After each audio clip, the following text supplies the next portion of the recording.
بسم الله ما شاء الله تبارك الله. السلام عليكم ورحمة الله وبركاته. جرت ورفتك يا كم جرتن فيا كيسني على مني سأنا من كيسن لقى في أنا كم سنجانا بلا بريد الله الحمد لله قافي كيسن هدو نما قافي كليس فيديو قد يسرنا قافتني أكسو مسبا كيسن كرا وسابتين أفتني أوردري ورأتا جرتن يجود مشا رمضانا كنا نموت قافي هدو نقافتني في ديبي قبل ديسين فيتن جراها سوا سنتين إيرسو كالتي مانغرا قافي إسن نقافتني تديبي سني ديب سجد egaa asumaanuu dhiifama qulqullina sagaleetii fi xiqqoo xiraan naqabee jira. Asuma illee du'aa hinaa godhaa isiniin jecha yeroo ammaa kana kaa zayitiin 1700 1800 gizee galu nu ajaa'ibaa ture. Amma 2400 galee jira zayitiin Omaarii jechuudha. Zayitiin kun kaleessa kagalee tanaan dura osoo hin taane kaleessa kalee tana viidiyoo gadhiisee ture. Waan boruu iftaanii waan of dura immoo rabbitu beeka. Wallaahi nama ajaa'iba jechuudha. Kumaafuu gaafa inni gale qaalee jechaa turre kun amma 2400 bitamee jira zayitiin Omaarii. Firee muraasa galchee jira tirfii jechuudha kan namni addatti fireen gara 5 akkasii tirfiin jira namoonni barbaadan gatii kana fudhachuu dandeettanii. Egaa osoo ramadaan seeniin akkana ta'ee ramadaana keessa kan namni waa uumama xababbasu jira waa hedduu jira miree hin qaalaa jechuudha hin dabala rabbiin nu haa laafisu. Egaa zayitiin gosa garagaraatu jira. Umaarii veeraan akkasii umaarii jechuudha gatii 2400 2300 illee jira 2200 illee jira 2000 gadi garuu zayitiin hin jiru jechuudha. Walumaa galatti zayitiin Haayilaandii kuni 2000 gadi hin jiru 2000 iyyuu jiraare 2100 2200 2400 jechuudha. Itti aansuun wanti hedduu qaala'ee fi hedduu takka jijjiirama guddaa fide buna jechuudha hordoftoota kiyyaa. Egaa buna kana viidiyoo wanta duraan hojjedhe irraa kan iskiriinshatii godheera. Buna kana yoo ilaalaa jiraattan ta'eef waan takka of keessaa hin qabu. Maashaallah tabaarakallaa. Bunni kun yeroo ammaa dhabamee jira bakka bakkatti argama jechuudha. Nu kaleessa gayaadisanii hin finne namaaf kafide yoo dhufe irratti eegaa jira. Buna baale tokkoffaan isaa qarshii 1600 jechuudha hordoftoota kiyyaa warri gatii nagaafattan. Gatiin nama dubbadhe kun boruu iftaan bakka saniin jiru wallahi laazim amma waa hedduu isinitti dubbadha daqiiqaa 10 tana keessatti namoonni majaliisana ajajjanii birrii samuuna kana galchitan gatii anduru isinitti misanii hirreeddanii galchitan yoo amma ajajuuf bilbiluu gaafadhu bakka san hin jiru jechuudha. Amma fakkeenyaaf gizee baay'ee isinii himaan meeshaa dhagatii nagaafattanii torbee booda isin gatii birrii ergitan yeroo birrii na bira geettu meeshaan sun dabale na eega jechuudha. Wallahi majaliisa nama 3 moo 4 amma birrii guyyaa 3 moo 4 dura erganii garuu kana gaafatan turee jira gatii guyyaa 2-3 keessatti jijjiirama guddaa jira jechuudha hordoftoota kiyyaa. Kanaafuu gatiin hedduu dabalee jira.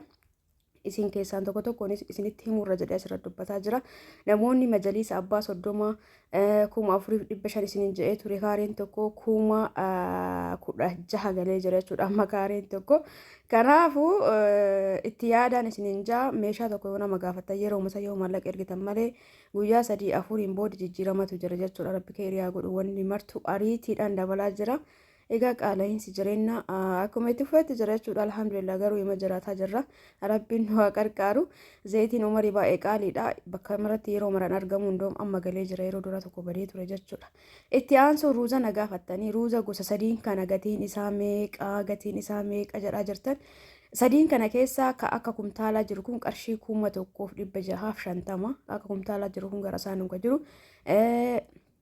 Kan mootu daaniyaan kun immoo qarshii 1300 kun immoo qarshii 1450 jechuudha. Isaan sadiinuu garaagarummaa qabanii kan barbaadan fudhachuu dandeettan. Itti aansuun teemira irraa maal jettanii si amanee dhiisnamoo jettanii warri na gaafattan ana amanuuf na amanuu dhabuu osoo hin taane teemiratu hin seenini. Teemirri kabara dheengaddaa jira kaartoonilleen akkanuma jira garuu keessaa gaarii miti fayyaadhaaf illee gaarii miti. Isuma nuu biti hoonaan jettan isinii bita yoo obsa qabaatanii eeggattan immoo ni eeggattan jechuudha hordoftoota kiyya. Kana namni orgee osoo hin taane sammuma kiyyaatu jechuun kaba'ee hin jira. Kaba'ee qarshii 5,500 jira ka kiiloo 10 sun jechuudha. Kun immoo qarshii 3,000 meeqanaan jedhan sirra kaba'ee jechuudha kabarri dheengaddaa. Garuu yoo obsaan eeggattan seenuun isaa hin aawulu. Anaafuu biiziidha jechuudha boodarra haa ta'u biizii ta'a jedhee waan bar dheengaddaa ture isinii bitee isinii erguun gaarii miti anaafillee isiniifillee nama fayyadamuufillee jechuudha. Kanaaf obsaan eeggadhaa meeshaa kaawwan warri ordarii na biraa godhattan isinuuf beektanii hixaanallee warri na biraa barbaadan hixaana miksii ta'e yookaan gosa hedduu irraa walitti makame isiniif qopheessa. Kiiloodhaan jira jechuudha. Gimmaashaa gadi hin jiru. Gimmaasha irraa ka'ee kiiloodhaan jira. Kiiloo fi gimmaasha jechuudha. Diqqa ka jedhamu gimmaasha achi ol immoo kiiloo tokkos lamas irra dhiqachuu dandeettanii buna wajjin hixaana gizee bittan. Ruuzilleen akkuma tanaan amma sagalee keessa isinii dubbadhe kana gatiin garagara hunduu jechuudha. Hordoftoota kiyyaa kiiloo 5 ta'ee gatiin isaan maraatu garagara. Egaa kanummaan isinii raawwadhe maal isinitti himee gatii teemiraa isinitti teemirallee akka tokko odeeffannoo isinii kenne zayitillee bunallee jechuudha. Sukkaarallee warri barbaadan sukkaarillee jira. Itti aansuun majaliisa warri nagaafattanii anummaan hisaaba isinii godhee isinitti ergee guyyaan isiniin jedhe sanitti maallaqa isin waan hin erginiif yoo maallaqni keessan bira ga'ee ani ordarii isinii godhu deemu gatiin dabalee jira jechuudha. Akka hubattan abdiin qabaa warri meeshaa birillee namatti ergattanii na biraa qabdan dhugaa dubbachuuf gabayaan ammaa nama afaan lama qaaqee nama taasisti. Haadha fakkeenyaaf majalisa kana kaareen qarshii 16,000 isiniin jedhe jechuudha. Yoo torbeen boodati si mijaa'ee birrii ergitee ani hojjechiisuuf dhaqu qarshii 1,200 dabaluu danda'a jechuudha kaaree tokko irratti. Kanaafuu baay'ee ulfaata. Itti qophaa'aa gizima an fakkeenyaaf birrii harkatti qabadha. Yoo birrii amma boru iftaan erguu dandeetta yookaan yoo hadhaa boru erguu dandeettan gatii herreega har'aa sana isinitti himee hadhuma yoo maallaqa galchitan yookaan boroo galchitan isinii qabdiin kennamee ajajama jechuudha. Yoo qabdiin kennamee isinii ajajame osoo meeshaaleen dabalee qabdii fudhatanii waan dura meeshaa galchaniif gatiin isinitti hin dabalu jechuudha. Kanaafuu akkanaa hubattan abdiin qaba namoonni hiriyaawwan kanneen natti ergitan karaa waasaapitiin hawwataanii taa'aa horii jettan ni taa'eeyyanii gogoraa qabaa ka gubbaraa kun amma fakkeenyaaf gogoraa diriyaa fi shaarbiin isaa immoo wal fakkaata baay'inaan hawwataaf kana yeroo baay'ee ijoolleen nurree godhattee jechuudha YouTube kiyyarratti gatiin isaallee madaalawaadha. Baay'ee takka rakasa gatiin isa diriyaawwan jiran keessaa kanaa ol immoo diriyaan qarshii 25,000 illee ni jira. Akka fedha keessaniiti namoonni shiita Dubaayii nagaafatan nagaafachuu qofa osoo hin taane warri meeshaa kaayinaan jettan wanni isa dhumaa isinii himaa jira. Warri waa kaayinaan jettaniitiin jettan dhugaa rabbi gaarii miti kaayee yoo jettan ufitti amanamummaan fudhadhaa meeshaa kanaan booda nama takkaayyuu birrii osoo hin ergin meeshaa hin kaa'u meeshaa ta'e uffata ta'e jechuudha. Maaliif hedduun keessan osoo ittiin qophaa'een kaayee jettan hedduun keessan immootu haala osoo mijeeffatiin kaayee jettanii achumaan callistan baay'een keessan immoo kaayee isin bojattaniitiin barbaachuu gisee gara laafummaan kun nama miidha.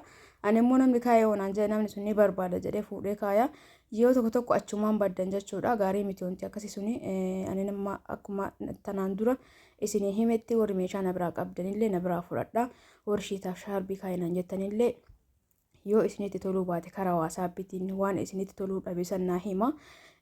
Malee akkanumaan kaayinaan ja'a maankaa tanallee warri natti ergaa jirtan amma galtee jirti namoonni barbaadan dhuftanii fudhachuu dandeettan jechuudha. Meeshaa keessan wajjin meeshaa mana keessaa bakka kaa'uun qabu akkuma isinii geessin maatiin keessan isinii dhufee yoo fuudhuu danda'e yoo dhiyoo ta'e immoo anatu isiniif geessa.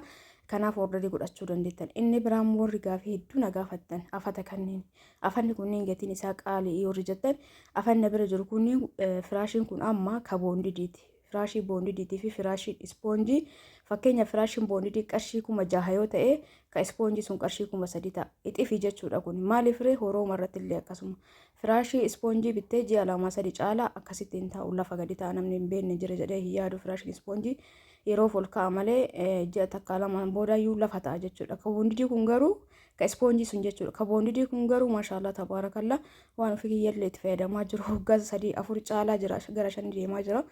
Isa orjinaala ka jalqabaati jechuudha. Osoo namni akkana baay'een fayyadamin akkuma fedhee haa ta'u firaashii boondidiitii fi firaashiin ispoonjii gatiin tokko miti wanni isin hubatiin santu jira jechuudha. Baay'een nama firaashii boondidii jechuun maali jedhee nama gaafatan jechuudha. Gatii isaa ol ba'u osoo hin taane meeshummaa isaati. Inni biraa fakkeenyaaf majalisni kun abbaa 20 miti. Fakkeenyaaf abbaa 20 kana yoo barbaadan abbaa 20 barbaadaa kaaree agana barbaadaa jettanii natti himtanii maallaqa keessan ergattan. Uffata immoo kaman amma asirratti viidiyoo gadhiise kana kanumaan nu dalagyoo jettan kuni ka tanaan dura waggaa 2 waggaa 1 dura dhiifame jechuudha. Uffanni tanaan durallee isinii himee jira. Yoo isin maallaqa ergattan gaafa ajaju san achi dhaqee uffata jiru suuraa isinii kaasee isinitti ergaa achi keessaa filattanii na ajajattan jechuudha karaa waasaapiitiin. Afanni kun hundu ani firaashii ispoonjii gisee takka mul'ama qofa biti haga muujii jalqabe kana jechuudha. Firaashiin an dalaksisu hundi ka boondidiiti. Firaasha boondidii kana guutuun isaa akkamii warri jettan guutuu hir'uun qabu akka fedha keetiiti. Firaashii 2 barbaadde tiraasii 6 wajjin ni dandeetta. Kawaa hunda qabu jechuun immoo fakkeenyaaf amma firaashi 3 irratti tiraasii 9 gootee digaafii illee itti ajajachuu dandeetta. Beebii tiraasii xixiqqoo illee itti ajajachuu dandeetta. Sufraa nyaataati buna illee itti ajajachuu dandeetta. Waa hunda qabu jechuun kanneen Kan inni irraa hir'iste immoo ati firaash lamaaf tiraasii jaalloo jette akka fedha keeti jechuudha. Wanni ajajaan dalagamu akka ati feetetti si dalagama. Akkasitti akka hubattan abdiin qaba. Diizaayinii immoo asirraa iskiriinshatii gootanii tariitii gara biraatillee iskiriinshatii gootanii karaa waasaappiitii yoo natti dhuftan isinii dalagsisa. Egaa ramadaana keessa ajajni natti baa'ata. Namoonni waa barbaadan torbeen keessa waan barbaadan ordarii godhachuu dandeettanii haasawa keessan gaggabaabsitanii jechuudha. Waan barbaadan qofa daftanii erguu dandeettanii. Egaa wanti balleessoo jiraate dhiifama guddaa isiniin jira. Viidiyoo nana qabadee dhufe hanga nama isinitti haasa'uu fi viidiyoo biraatiin inshaallah bal'inaan walitti deebinaa. Rabbiin illee ramadaana kanaan ittiin nagahaan ittiin nu haa ga'u isiniin jira. Warra baranaa kabara hedduu jedhanii sila akkasii hordoftoota kiyya warri feetanii jaalattanii na hordoftan chaanal kiyya sabskiraayib laayik sheer gootan meeshaan irraa bitattan hundi keessanuu galatooma ulfaadhaa isin jaaladha isin kabaja. Ammallee shiitaaf sharbii barbaadan shiitallee qofatti yoo barbaadan baay'inaan illee yoo barbaadan isinii kan fichisiisuudha jechuudha. Hundi keessanuu oolmaa keerii isiniif haa taatu. Viidiyoo kana hanga dhumaa ilaaltanii ogeessan laayikii tuquun bira darbaa warri sabskiraayibiin godhin sabskiraayib godhaan isin jaawwanne isinirraa hir'atu hin jiru. Egaa kan isin jaa hordoftoota kiyya hundi keessanuu bakkuma jirtanitti ulfaadhaa galatoomaa guyyaa keerii keessanaa olaa hedduu isin jaaladha. Ammallee irra deebiidhaan rabbi yaada muraada keessan isinii haa guutu. Nagaan naa tura. Baay baay.